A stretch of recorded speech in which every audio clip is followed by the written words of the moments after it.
campanha 28 dias para uma vida inteira de oração. Nossa leitura bíblica hoje está lá em Atos, capítulo 1, verso 12 até o verso 14, e o nosso versículo base é o versículo 14. Diz assim: todos estes perseveravam unânimes em oração, com as mulheres, com Maria, mãe de Jesus, e com os irmãos dele. O nosso tema hoje é unânimes em oração. No contexto de Atos, neste contexto da história, o texto nos mostra o retorno dos discípulos do monte para Jerusalém, para ali permanecerem até descer sobre eles o dom de Deus. Bem, Jesus estabeleceu o padrão de oração na vida dos seus discípulos. E estes, por sua vez, investiam tempo em oração.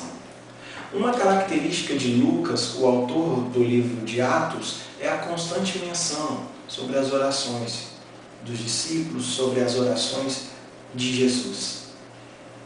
Mas devemos notar alguns fatos relacionados à oração neste texto. Primeiro, os cristãos da igreja primitiva oravam.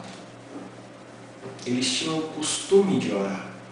Segundo, assim como a oração havia sido uma característica da vida de Jesus, também caracterizava a vida deles.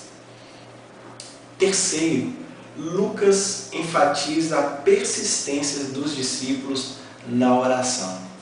Ou seja, era uma ação repetida, era uma ação habitual na vida deles. A oração em comunidade era a maior expressão de unidade da igreja primitiva. A expressão unânime significa perseverar em uma somente.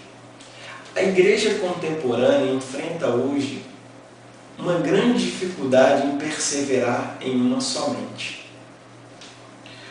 O Senhor nos chama para sermos unânimes em oração. O Senhor nos chama para caminharmos em uma somente. Quero te desafiar a ser unânime em oração com os seus irmãos.